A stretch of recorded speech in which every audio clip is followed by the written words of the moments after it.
Okay, ഇന്ന് നമ്മളിവിടെ ഉള്ളത് അർജുനാണ്. സൈബർബിയുടെ വൺ ഓഫ് ദ ഫസ്റ്റ് ബാച്ചിൽ വന്ന സ്റ്റുഡൻ്റ് ആണ് അർജുൻ. എൻ്റെ ഡ്രീം എന്ന് പറയുന്നതും ജർമ്മനിയിൽ പോയി ഒന്ന് അവിടെ ഹയർ സ്റ്റഡീസിന് പോകാന്നുള്ളൊരു പ്ലാനിങ് ആയിരുന്നു. അൺഫോർച്യുനേറ്റ്ലി അതെനിക്ക് പറ്റില്ല.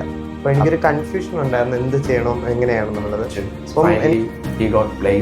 സർട്ടിഫിക്കേഷൻ എന്ന് പറയുന്നതേ ബിഗ് സ്കാം എന്ന് പറയുന്നത്. ഡിഗ്രിയോ അല്ലെങ്കിൽ സർട്ടിഫിക്കേഷനോ ഒന്നും വേണ്ട IT ഇൻഡസ്ട്രിയിലോട്ട് എൻട്രോ ആവണം എന്ന് പറയുന്നത്. കാരണം സർട്ടിഫിക്കേഷൻ ഉണ്ടെങ്കിൽ മാത്രമേ കിട്ടുമെന്ന് പലർക്കും ഒരു ധാരണ ഇപ്പോഴും ഉണ്ട്. ഓക്കെ, ഇന്ന് നമ്മളിവിടെ ഉള്ളത് അർജുനാണ്. സൈബർബിയുടെ വൺ ഓഫ് ദ ഫസ്റ്റ് ബാച്ചിൽ വന്ന സ്റ്റുഡൻ്റ് ആണ് Arjun. Finally he got placed. Bahrain based ആണ് കമ്പനി വരുന്നത്. റോൾ വന്നിട്ട് VIPT അനലിസ്റ്റ് ആണ്. So Arjun, introduce about your self. So ഞാൻ അർജുൻ, ഞാൻ ഇവിടെ ട്രിവാൻഡ്രത്ത് തന്നെയാണ് താമസിക്കുന്നത്. ഓക്കെ, സോ അർജുൻ വന്നിട്ട് നമ്മുടെ വൺ ഓഫ് ദ ഫസ്റ്റ് ബാച്ചിൽ ഒരു സ്റ്റുഡൻ്റ് ആണ്.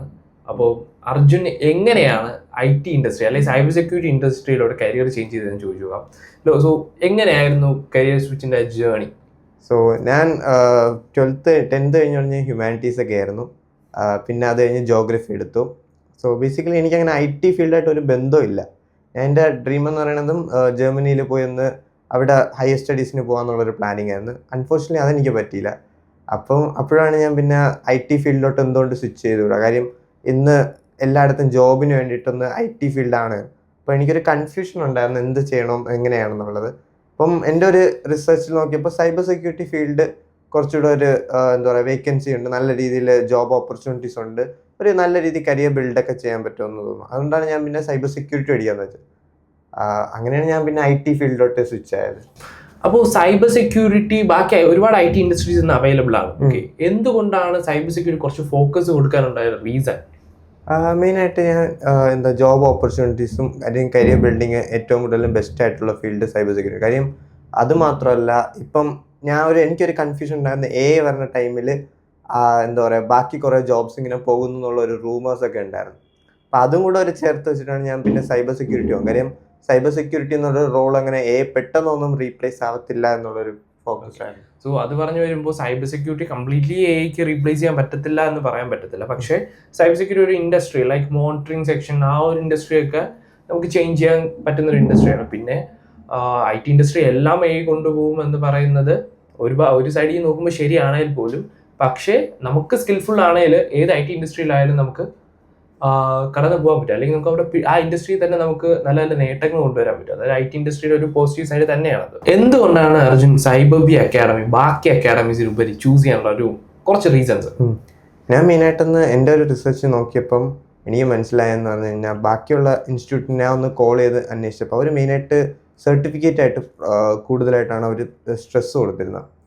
പക്ഷേ അതേസമയം ഞാൻ സൈബർബി അക്കാഡമിയിലോട്ട് ചോദിച്ചപ്പം കൂടുതൽ എനിക്ക് ഹാൻഡ്സ് ഓൺ എക്സ്പീരിയൻസ്, അതായത് അവർ ചെയ്ത പ്രോജക്ട്സ് അല്ലെങ്കിൽ അവർ ചെയ്ത എന്താണ് ചെയ്യാൻ പോകുന്നത് ഒരു ലൈവ് മെൻറ്റേഴ്സ് ആയിട്ടുള്ള ഒരു മീറ്റിംഗ് ഉൾപ്പെടെയാണ് എനിക്ക് കണ്ടക്ട് ചെയ്യുക. അപ്പോൾ അതിൻ്റെ ഒരു പ്രൊഫഷണലിസം വെച്ചിട്ടാണ് ഞാൻ മെയിനായിട്ട് സൈബർബി അക്കാഡമി ചൂസ് ചെയ്തത്. എങ്ങനെയായിരുന്നു അർജുൻ്റെ ഈ 10 month ജേർണി സൈബർബിയിൽ ജോയിൻ ചെയ്തതിന് ശേഷം?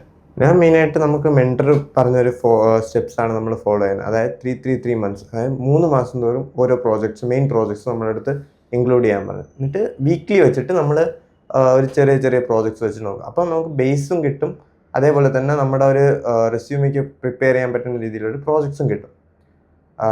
ഞാൻ ഇങ്ങനെ അങ്ങനെയാണ് ഒരു 3 പ്രോജക്ട്സ് സെറ്റാക്കിയത്. ഓക്കെ, സോ ഈ 3 പ്രൊജക്ട്സിൽ അർജുൻ ചെയ്ത ഓരോ പ്രൊജക്റ്റ്, ഈ ഓരോ 3 month ഒരു മെയിൻ പ്രൊജക്ട് നമ്മൾ ഡിസ്കസ് ചെയ്യുന്ന, നമ്മൾ ഒരുപാട് പ്രൊജക്ട്സ് നമ്മൾ ഈ ഒരു 10 month ജേർണിയിൽ ചെയ്തിട്ടുണ്ടെങ്കിൽ പോലും, പക്ഷേ നമ്മൾ 3-3-3 റൂൾ ഫോളോ ചെയ്ത് പോകുമ്പോൾ നമ്മൾ 3 മെയിൻ പ്രൊജക്ട്സ് ആണ് നമ്മൾ ഫോക്കസ് ചെയ്തത്. സോ ഫസ്റ്റ്, സെക്കൻഡ്, തേർഡ് ഈ 3 പ്രൊജക്ട്സ് ജസ്റ്റ് ഒന്ന് പെട്ടെന്ന് എക്സാമ്പിൾ. അതായത് ഫസ്റ്റ് പ്രോജക്റ്റ് എന്ന് പറയുന്നത് ജസ്റ്റ് ഒരു ബേസിക് പ്രോജക്റ്റ് ആണ്. അതായത് നമുക്കിപ്പം ഒരു സൈബർ സെക്യൂരിറ്റി പ്രൊഫഷണൽ എന്ന രീതിയിൽ നമുക്ക് കുറച്ച് എല്ലാം ഓരോ അക്കൗണ്ടിനും ഓരോ പാസ്വേഡ് ആയിട്ടാണ്. അപ്പോൾ എൻ്റെ ഒരു ചിന്തയിലൊക്കെ എനിക്ക് ഓരോ പാസ്വേഡ് മറന്നു പോകും. അപ്പം ഞാൻ എൻ്റെ ആ ഒരു ബേസിക്സിലാണ് ഞാൻ ഈ പ്രോജക്റ്റ് ചെയ്തേക്കുന്നത്. അതായത് ഓരോ പാസ്വേഡിനെ എൻക്രിപ്റ്റ് ചെയ്തിട്ട് അത് ഒരു സെൻസിറ്റീവ് ഫയലിലോട്ട് അല്ലെങ്കിൽ ഒരു ഹിഡൻ ഫയലിലോട്ട് ആക്കി വെച്ചേക്കണം. അപ്പം അത് കുറച്ചുകൂടെ സെക്യൂർ ആയിട്ടായിരിക്കും. രണ്ടാമത്തെ നമ്മൾ കുറച്ചുകൂടെ കോംപ്ലിക്കേറ്റഡ് ആയിട്ടുള്ള ഒരു ഹണി പോട്ടാണ് ഇത്. ഹണി പോട്ട് ഡിറ്റക്ഷൻ എന്നാണ്. അതായത് ലൈക്ക് നമ്മളൊരു വെബ്സൈറ്റിൽ വേറൊരാൾ അറ്റാക്ക് ചെയ്യുമ്പം ആ അറ്റാക്കേഴ്സിൻ്റെ ലൊക്കേഷനും IP അഡ്രസ്സും നമുക്ക് അറിയാൻ പറ്റും. അതാണ് ആ ഹണി പോട്ട്. മൂന്നാമത്തെ വരുന്നതെന്ന് പറഞ്ഞാൽ IDS യൂസിങ് AI, അതായത് intrusion detection system AI through ചെയ്യുന്ന പരിപാടിയാണ്. അത് ബേസിക്കലി എന്ന് പറയുന്നത് ഈ പറഞ്ഞ പോലെ എല്ലാ അറ്റാക്സും നോക്കിയിട്ട് അത് ഏതൊക്കെ അറ്റാക്സ് ആണ്, എന്താ ചെയ്യുന്നു, അങ്ങനെയുള്ള ഒരു റിപ്പോർട്ട് നമുക്ക് തരുന്നതാണ്. അതാണ് ഞാൻ ഇപ്പോൾ 3 പ്രോജക്ട്സ്. ഓക്കെ, നമ്മൾ അർജുൻ ചൂസ് ചെയ്ത കോഴ്സും ഇന്റഗ്രേറ്റഡ് സൈബർ സെക്യൂരിറ്റി പ്രോഗ്രാമാണ്. സോ ആർട്ടിഫിഷ്യൽ ഇന്റലിജൻസ് നമുക്ക് ഒരു മെയിൻ റോള് തന്നെ ഈ ഒരു കോഴ്സിൽ ഉണ്ടായിരുന്നു. സോ അതാണ് ലാസ്റ്റ് പ്രൊജക്ട് കുറച്ചൊന്ന് ഹാർഡ് ആക്കിയത്. പക്ഷെ ആ ഒരു പ്രൊജക്ട് എന്തായാലും അർജുന്റെ പ്ലേസ്മെന്റ് ഏറ്റവും കൂടുതൽ സപ്പോർട്ട് ചെയ്ത് ആ ഒരു പ്രൊജക്ട് ആയിരുന്നു. സോ എന്തായിരുന്നു അർജുൻ ഈ 10 മാസത്തെ ജേർണിയിൽ ഹാർഡസ്റ്റ് പാർട്ട് എന്ന് പറയാൻ പറ്റുന്നത്? ഞാൻ ഒരു നോൺ ടെക്നിക്കൽ ബാക്ക്ഗ്രൗണ്ടിലുള്ളതല്ലേ, അപ്പോൾ എനിക്ക് അതിനനുസരിച്ച് ആ ടെക്നിക്കലി ആ ഒരു നോളജ് ഭയങ്കര കുറവാണ്. പക്ഷെ എനിക്ക് ഒരു ലക്കി ആയിട്ടാണ് തോന്നുന്നത്. കാര്യം എൻ്റെ മെൻറ്റേഴ്സ് വന്നിട്ട് എനിക്ക് ഓരോന്നായിട്ട് എനിക്ക് എന്ത് ഡൗട്ട് ഉണ്ടോ അത് ക്ലിയർ ചെയ്യും. 1-on-1 മെൻറ്റർഷിപ്പ് തന്നെയായിട്ട് പറയാം. കാരണം എന്നെ ഫുൾ സപ്പോർട്ട് ചെയ്ത് ഫുൾ എനിക്ക് നോളജ് തന്നിട്ടാണ് അവർ എന്നെ പഠിപ്പിച്ചത്. ഓരോ പ്രോജക്ട്സും അല്ലെങ്കിൽ ഓരോ വർക്കും എനിക്ക് വേണ്ടി സഹായിച്ചു തന്നിട്ടുള്ളത്. ഓക്കെ, സോ നമ്മുടെ മെൻറ്റേഴ്സിൻ്റെ കേസ് അർജുൻ പറഞ്ഞതുപോലെ വെറുതെ ഒരു അവിടെ നിന്ന് ഇവിടെ പഠിച്ചൊരു മെൻറ്റേഴ്സ് അല്ല. കാരണം അവർക്കൊരു പ്രൂവൺ ട്രാക്ക് റെക്കോർഡ്സ് ഉണ്ട്. ഓക്കെ, പ്രൂവൺ വർക്കിംഗ് സ്ട്രക്ചേഴ്സും അതേപോലെ തന്നെ പ്രൂവൺ ട്രാക്ക് റെക്കോർഡ്സ് ഉള്ളത് കൊണ്ട് ഡെഫിനറ്റ്ലി ആ ഒരു ആ ഒരു പഠിപ്പിക്കുന്ന ആ ഒരു മെന്ററിങ് സ്റ്റൈല് എൻറ്റയർലി ഡിഫറെന്റ് ആയിരിക്കും. ഓക്കെ, കാരണം അവരുടെ എക്സ്പീരിയൻസ് തന്നെയാണ് നിങ്ങൾക്ക് ഷെയർ ചെയ്ത് തരുന്നത്. സോ അതിൻ്റെ ഒരു huge difference CyberBee academy join ചെയ്യുന്ന ഓരോ സ്റ്റുഡൻസിന് കിട്ടും. പക്ഷെ ഇവിടെ വരുമ്പോൾ നിങ്ങൾ ഒറ്റ കാര്യത്തിൽ മാത്രമായിരിക്കും ഫോക്കസ്ഡ് ആയിരിക്കുന്നത്, പഠിക്കണം. ഓക്കെ, വെറുതെ വന്നിട്ട് ഒരു കോഴ്സ് പഠിക്കുന്നത് പോലെ അല്ല CyberBee ജോയിൻ ചെയ്യുന്നത്. നിങ്ങൾക്കിപ്പോൾ ഒരു പ്ലേസ്ഡ് ആയി പ്രൊഫഷണൽ ആവണമെങ്കിൽ നിങ്ങൾക്ക് CyberBeeയിലെ കുറച്ച് റൂൾസും അതേപോലെ തന്നെ CyberBeeയിലെ കുറച്ച് ടീച്ചിങ് മെത്തേഡ്സും നമ്മൾ ഡെവലപ്പ് ചെയ്ത കുറച്ച് ടീച്ചിങ് മെത്തേഡ്സ് നിങ്ങൾ ഫോളോ ചെയ്യേണ്ടത് ആവശ്യം തന്നെയാണ്. CyberBeeയുടെ പ്ലേസ്മെന്റ് ടീം എങ്ങനെയാണ് അർജുനെ ഹെൽപ്പ് ചെയ്തത് പ്ലേസ്മെന്റിലോട്ട് എത്തിക്കാനായിട്ട്? എൻ്റെ അടുത്ത് അശ്വിൻ സാറ് പറഞ്ഞ പോലെ തന്നെയാണ്. ആദ്യം സ്റ്റാർട്ടിങ് സ്റ്റേജ് തന്നെ എൻ്റെ അടുത്ത് ലിങ്ക്ഡിൻ പ്രൊഫൈൽ ആക്റ്റീവ് ആക്കാൻ പറഞ്ഞായിരുന്നു. അതുപോലെ തന്നെ എൻ്റെ റെസ്യൂമെ ബിൽഡ് ചെയ്യാൻ, ATS ഫ്രണ്ട്ലി റെസ്യൂമെ ബിൽഡ് ചെയ്യാനൊക്കെ ഹെൽപ്പ് ചെയ്തായിരുന്നു വളരെ നല്ലതായിട്ട്. പിന്നെ ഇവിടുന്ന് അവരുടെ തന്നെ ടൈപ്പ് ആയിട്ടുള്ള OPSEC-Bee ഒരു റിയൽ ലൈഫ് വർക്ക് തന്നെയായിട്ട് നമ്മൾ പാർട്ടാവാൻ നമുക്ക് സഹായിച്ചു തന്നിട്ടുണ്ട് ആ വർക്കിലോട്ട്. ഇങ്ങനെയാണ് എനിക്ക് ബേസിക്കായിട്ട് Pro4ൽ എന്നെ ഒരു സെപ്പറേറ്റ് ആയിട്ട് അല്ലെങ്കിൽ എന്നെ ഒരു സ്പെഷ്യലായിട്ട് അവരെ സ്പെഷ്യൽ കാൻഡിഡേറ്റ് ആയിട്ട് കണക്ട് ആക്കിയത്. അപ്പം സോ നമ്മുടെ OPSEC-Bee സെക്യൂരിറ്റി സൊല്യൂഷൻ്റെ വിങ് എന്ന് പറയുന്നത് 24/7 വർക്കിംഗ് ആയിട്ടൊരു ടീമാണ്. സോ ഈ ടീം നമുക്ക് വർക്ക്സ് വരുന്നത് കൊണ്ട് തന്നെ ആ വർക്ക്സിൽ ഈ സ്റ്റുഡൻസിനെയും കൂടെ നമുക്ക് എൻഗേജ്ഡ് ആയിക്കൊണ്ട് നമുക്ക് വർക്ക് ചെയ്യാം. കാരണം ഇവിടെ നിങ്ങൾ പഠിച്ചിട്ട് പോകുമ്പോൾ നിങ്ങൾക്ക് വെറുതെ ഒരു ടെക്നിക്കൽ നോളജ് അല്ലെങ്കിൽ പ്രാക്ടിക്കൽ നോളജ് നിങ്ങൾക്ക് കിട്ടിയാൽ മാത്രം പോരാ. റിയൽ വേൾഡ് എക്സ്പീരിയൻസ് നിങ്ങൾ എക്സ്പീരിയൻസ് ചെയ്താൽ മാത്രമേ നിങ്ങൾക്കൊരു പ്രോപ്പർ ഒരു കരിയർ ബിൽഡ് ചെയ്യാൻ കഴിയത്തുള്ളൂ. സോ അതുകൊണ്ട് തന്നെയാണ് നമ്മൾ പല കമ്പനീസുമായി ടൈപ്പ് ചെയ്തതും.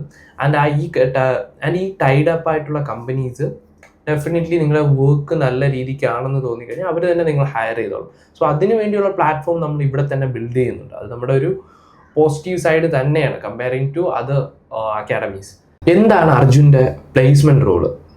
അതേപോലെ തന്നെ പ്ലേസ്മെന്റിന് പോയ സമയം സർട്ടിഫിക്കേഷൻ എന്തെങ്കിലും അവർ ചോദിച്ചായിരുന്നു? ഒരിക്കലുമില്ല, സർട്ടിഫിക്കേഷനായിട്ട് എൻ്റെ അടുത്തൊന്നും ചോദിച്ചിട്ടില്ലായിരുന്നു. കാര്യം നമുക്ക് ഇപ്പം ഞാൻ പറഞ്ഞ ഡിഗ്രി ജോഗ്രഫി ആയിരുന്നു, അതൊന്നും അവർ കൺസിഡർ പോലും ചെയ്തിട്ടില്ല. അവർ മെയിനായിട്ട് എൻ്റെ റെസ്യൂമെ നോക്കി എൻ്റെ പ്രോജക്ട്സാണ് മെയിനായിട്ട് ഹൈലൈറ്റ് ചെയ്തത്. ഞാൻ Pro4 കമ്പനിയിൽ VAPT ആനലിസ്റ്റ് ആയിട്ടാണ്. എൻ്റെ മെയിൻ ജോബ് എന്ന് പറയുന്നത് നെറ്റ്വർക്ക് അല്ലെങ്കിൽ ക്ലൗഡിൻ്റെ അസസ്മെൻറ്റ് കണ്ടു, അതായത് നെറ്റ്വർക്ക് വൾനറബിലിറ്റീസ് അങ്ങനെ എന്തെങ്കിലും ഉണ്ടോ എന്ന് കണ്ടുപിടിക്കേണ്ട ജോലിയായിരുന്നു. ഓക്കെ, സോ അത് അവരുടെ കംപ്ലീറ്റ്ലി ഒരു നെക്സ്റ്റ് ലെവൽ പ്ലാറ്റ്ഫോമാണ്. സോ ആ പ്ലാറ്റ്ഫോമിൽ അർജുനെ കിട്ടിയെന്ന് പറയുമ്പോൾ തന്നെ അവരാരും സർട്ടിഫിക്കേഷനോ കാര്യങ്ങളൊന്നും ചോദിച്ചിട്ടില്ല. ഇന്ന് ഇൻഡസ്ട്രിയിൽ സർട്ടിഫിക്കേഷൻ എന്ന് പറയുന്നതേ ഇറ്റ്സ് എ ബിഗ് സ്കാം എന്ന് വേണമെങ്കിൽ പറയാം. കാരണം സർട്ടിഫിക്കേഷൻ ഉണ്ടെങ്കിൽ മാത്രമേ കിട്ടൂ എന്ന് പലർക്കും ഒരു ധാരണ ഇപ്പോഴും ഉണ്ട്. പക്ഷേ എൻ്റെ അടുത്ത് ചോദിക്കുകയാണെങ്കിൽ IT ഇൻഡസ്ട്രി ഒരു കരിയർ ബിൽഡ് ചെയ്യണമെങ്കിൽ ഡെഫിനറ്റ്ലി നിങ്ങൾക്ക് ഒരു സർട്ടിഫിക്കേഷൻ ആവശ്യമില്ല.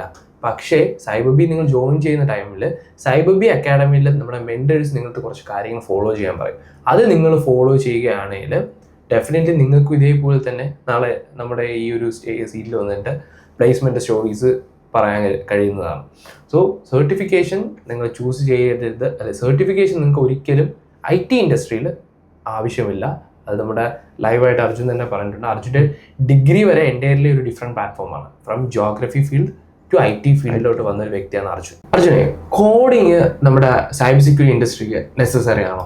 അത് നിങ്ങളുടെ ഓരോ ജോബ് പ്രൊഫൈലും അല്ലായിരിക്കും. ഇപ്പം മോണിറ്ററിങ് സെക്ഷനാണ്, അതായത് IDS ആ ഒരു രീതിയിൽ നോക്കി വരുന്നെങ്കിൽ അതിന് ആവശ്യം വരുന്നില്ല. കാര്യം അത് ടൂൾ Wireshark ആ ഒരു ടൂൾ യൂസ് ചെയ്ത് നമ്മൾ ഇൻട്രൂഷൻ ഡിറ്റക്ഷൻ നോക്കിയാണ്. പക്ഷേ അതൊരു ലോ പാക്കേജ് ആയിരിക്കും. അതുമല്ല, അത് റീപ്ലേസ്ഡ് ആവാം. ആ ഒരു പ്രോജക്റ്റാണ് നമ്മൾ നേരത്തെ എൻ്റെ ലാസ്റ്റ് ഫൈനൽ ഇയർ പ്രോജക്റ്റ് ആയിട്ട് നമ്മൾ ചെയ്തത്. അതേസമയം ഈ VAPT ആ ഒരു രീതിയിൽ കോഡിങ്ങിന്റെ നെസസറി ഉണ്ട്. കാര്യം നമ്മൾ എങ്ങനെയാണ് ഹാക്ക് ചെയ്യേണ്ടത് എന്നുള്ള രീതിയിൽ നമുക്ക് ആവശ്യമുള്ള ഒരു. അതേപോലെ തന്നെ അർജുൻ മാസ്റ്റർ ചെയ്തിരിക്കുന്ന ഏതൊക്കെ ലാംഗ്വേജസിലാണ്? ഞാൻ മാസ്റ്റർ ചെയ്തിരിക്കുന്ന പൈത്തണും ബാഷും ആണ്. പിന്നെ നൈപ്പർ റസ്റ്റും കൂടെ ഒന്ന്. കാരണം റസ്റ്റിന്റെ ഒരു പോസിറ്റീവ് സൈഡ് എന്ന് പറയുമ്പോൾ ഹൈലി എൻക്രിപ്റ്റഡ് ആണ്, ലാംഗ്വേജ് പഠിക്കാനും കുറച്ച് പാടാണ്. പക്ഷെ എൻ്റെ ഒരു മെന്ററിങ് വെച്ചിട്ട് അർജുൻ എന്ന സ്റ്റുഡൻറ്റ് ഞാൻ മനസ്സിലാക്കിയ വെച്ചിട്ട് സിംപ്ലി റസ്റ്റ് എന്ന് പറഞ്ഞ ലാംഗ്വേജ് കവർ ചെയ്യാൻ പറ്റുന്ന ഒരു സ്റ്റുഡൻ്റ് ആണ് definitely. So non IT background ആണ് അർജുൻ, പക്ഷെ IT ബാക്ക്ഗ്രൗണ്ടിലോട്ട് സ്വിച്ച് ചെയ്തപ്പോൾ നമ്മുടെ ആ ഒരു ഗൈഡൻസ് എന്ന് പറയുന്നത് ഡെഫിനറ്റ്ലി അർജുന് ഒരു നെക്സ്റ്റ് ലെവൽ കരിയർ ബിൽഡ് ചെയ്യാൻ പറ്റും. പിന്നെ കോഡിങ് നെസസറി ആണോ എന്ന് ചോദിക്കുന്നവർക്ക് സൈബർ സെക്യൂരിറ്റി ഇൻഡസ്ട്രിയുടെ കോഡിങ് നെസസറി ആണ്. നെസസറി അല്ല, വെറുതെ ഒരു ടൂൾസും കാര്യങ്ങളൊക്കെ യൂസ് ചെയ്ത് വിടുകയാണെങ്കിൽ നിങ്ങൾ അവിടെ പഠിക്കുന്ന സൈബർ സെക്യൂരിറ്റി അല്ലെങ്കിൽ എത്തിക്കൽ ഹാക്കിംഗ് അല്ല, വെറുതെ സ്ക്രിപ്റ്റ് ആവാൻ നോക്കിയാ നിങ്ങൾ. ഓക്കെ, എന്ത് അഡ്വൈസ് ആണ് അർജുന് സൈബർ സെക്യൂരിറ്റി ഇൻഡസ്ട്രിയിലോട്ട് വരാൻ പോകുന്ന സ്റ്റുഡൻസ്, പ്രത്യേകിച്ചും നോൺ IT ബാക്ക്ഗ്രൗണ്ടിൽ വരാൻ പോകുന്ന സ്റ്റുഡൻസ് അടുത്ത് പറയാനുള്ളത്? ഞാൻ എൻ്റെ അഡ്വൈസ് ആയിട്ട് പറയുകയാണെങ്കിൽ ഒരിക്കലും സർട്ടിഫിക്കറ്റിൻ്റെ പിറകെ പോകല്.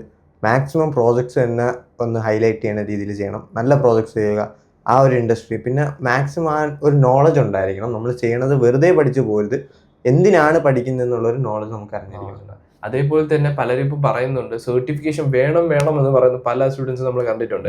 സോ അവരുടെ അടുത്ത് ഞാൻ പറയുന്ന ഒറ്റ കാര്യമേ ഉള്ളൂ, ഒരിക്കലും ഒരു 1 വേർഡ് സർട്ടിഫിക്കറ്റിലോട്ട് പോകാതിരിക്കുക. നിങ്ങൾ പോകുന്നുണ്ടെങ്കിൽ അല്ലെങ്കിൽ നിങ്ങൾ ചൂസ് ചെയ്യുന്നുണ്ടെങ്കിൽ അതൊരു പ്രാക്ടിക്കൽ ഓറിയന്റഡ് ആയിട്ട് high level certificate, example EJPT ആ ഒരു ലെവൽ ഓഫ് നിങ്ങൾ. എൻ്റെ ഒരു കാഴ്ചപ്പാട് അതേപോലെ എൻ്റെ ഒരു ലൈക്ക് നമ്മുടെ ഒരു എക്സ്പീരിയൻസ് നിങ്ങൾക്ക് വേണമെങ്കിൽ ഒരു OSCP ലെവൽ ഓഫ് സർട്ടിഫിക്കേഷനിലോട്ടും നമ്മുടെ അക്കാഡമിയിൽ നിന്ന് പഠിച്ചിറങ്ങുകയാണെങ്കിൽ നിങ്ങൾക്ക് ആ ഒരു ലെവൽ ഓഫ് കിട്ടും, ആ ഒരു ലെവൽ ഓഫ് എഡ്യൂക്കേഷൻ അല്ലെങ്കിൽ ആ ഒരു ക്വാളിറ്റി നിങ്ങൾക്ക് ഡെഫിനറ്റ്ലി കിട്ടും. ഇനി നിങ്ങളുടെ ചോയ്സ് ആണ്. നിങ്ങൾ പലരും IT ഇൻഡസ്ട്രിയിലോട്ട് കരിയർ സ്വിച്ച് ചെയ്യണമെങ്കിൽ അല്ലെങ്കിൽ സൈബർ സെക്യൂരിറ്റി ഇൻഡസ്ട്രിയിലോട്ട് കരിയർ സ്വിച്ച് ചെയ്യണമെങ്കിൽ ഡെഫിനറ്റ്ലി ഒരു സർട്ടിഫിക്കേഷൻ വേണം അല്ലെങ്കിൽ ഡിഗ്രി വേണം. അതിനൊരു ബിഗ് എക്സാമ്പിളാണ് അർജുൻ. അതേപോലെ തന്നെ നിങ്ങൾക്ക് ഡിഗ്രിയോ അല്ലെങ്കിൽ സർട്ടിഫിക്കേഷനോ ഒന്നും വേണ്ട IT ഇൻഡസ്ട്രിയിലോട്ട് എൻറോൾ ആവാനായിട്ട്. പക്ഷേ നമ്മൾ പറയുന്ന കുറച്ച് കാര്യങ്ങൾ, നമ്മൾ ഫോളോ ചെയ്യുന്ന കുറച്ച് സ്റ്റെപ്സ് നിങ്ങൾ ഈ 10 മന്ത് ഫോളോ ചെയ്യാമെങ്കിൽ നിങ്ങൾക്ക് നല്ലൊരു കരിയർ ബിൽഡ് ചെയ്യണം. അല്ലാതെ ഇതൊന്നും ഫോളോ ചെയ്യാതെ എനിക്ക് ജോബ് പ്ലേസ്ഡ് ആയില്ല എന്ന് പറഞ്ഞു വരുന്നവരാണ് നിങ്ങളെങ്കിൽ ഒന്നും ചെയ്യാൻ കഴിയത്തില്ല. നമ്മൾ പറയുന്ന റൊട്ടീൻ അല്ലെങ്കിൽ നമ്മൾ പറയുന്ന സ്റ്റാൻഡേർഡ് ഓഫ് ഫോളോ ചെയ്യുന്ന നമ്മൾ കുറച്ച് കാര്യങ്ങളുണ്ട്. കാരണം നമ്മൾ അത്രയും ഡെഡിക്കേറ്റഡ് ആയിട്ട് നമ്മുടെ ടീം നിങ്ങളുടെ കാണും. അപ്പോൾ നിങ്ങൾ ആ ഒരു സപ്പോർട്ട് നമ്മളെ കൂടെ നിന്ന് തരാൻ കഴിയുകയാണെങ്കിൽ ഡെഫിനറ്റ്ലി നിങ്ങൾക്ക് ഒരു cyber security industry professional ready professional ആവാം വിത്തിൻ 10 മന്ത്. ആൻഡ് ഇവിടെ സൈബർ ബി അക്കാഡമിയിൽ ഒരു 3 മന്തോ 4 മന്തോ ബേസിക് പ്രോഗ്രാംസ് ഒന്നും ഇല്ല. It's not a summer batch at all. നമ്മളിവിടെ 8 to 10 മന്താണ് ഡ്യൂറേഷൻ വരുന്നത്. ആൻഡ് അഡ്വാൻസ് സൈബർ സെക്യൂരിറ്റി പ്രോഗ്രാമും അതേപോലെ തന്നെ ഇൻ്റഗ്രേറ്റഡ് സൈബർ സെക്യൂരിറ്റി പ്രോഗ്രാംസ് ആണ് നമ്മൾ ഹാൻഡിൽ ചെയ്യുന്നത്. സോ ഇനിയും നിങ്ങൾ കുറേ സർട്ടിഫിക്കറ്റിൻ്റെ പിറകെ പോകുന്നു അല്ലെങ്കിൽ നിങ്ങൾ ഡിഗ്രിയാണ് മെയിൻ എന്ന് പറഞ്ഞ് പോകണമെങ്കിൽ നിങ്ങളുടെ 4-5 വർഷം വേസ്റ്റ് ആവും. ഓക്കെ, അതിനുപരി നിങ്ങൾക്കൊരു സ്കില്ലാണ് ഡെവലപ്പ് ചെയ്യണമെങ്കിൽ definitely join cyber B academy. അതേപോലെ തന്നെ അർജുന ഞാൻ പറഞ്ഞ വേറൊരു കേസും കൂടെ ഉണ്ട്. നമ്മുടെ ഈ ഒരു ഇൻഡസ്ട്രി ഡെവലപ്പ് ചെയ്തിരിക്കുന്നത് okay. So many big giants പ്ലാറ്റ്ഫോംസിൽ അവർ ആരും ഡിഗ്രി ഹോൾഡേഴ്സ് ഒന്നും അല്ല. ഓക്കെ, അവരുടെ കയ്യിലുള്ള സ്കില്ലാണ്, അവരിന്ന് തേടുന്നത് സ്കില്ലാണ്.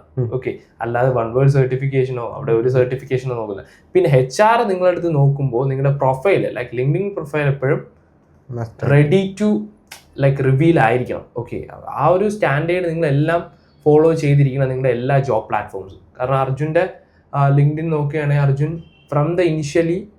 From initial time to until this time അർജുൻ്റെ പ്രൊഫൈൽസ് എല്ലാം അടിപൊളിയായിട്ട് തന്നെയാണ് അർജുൻ ഹാൻഡിൽ ചെയ്തുകൊണ്ട് പൊയ്ക്കൊണ്ടിരുന്നത്. So wish you good luck.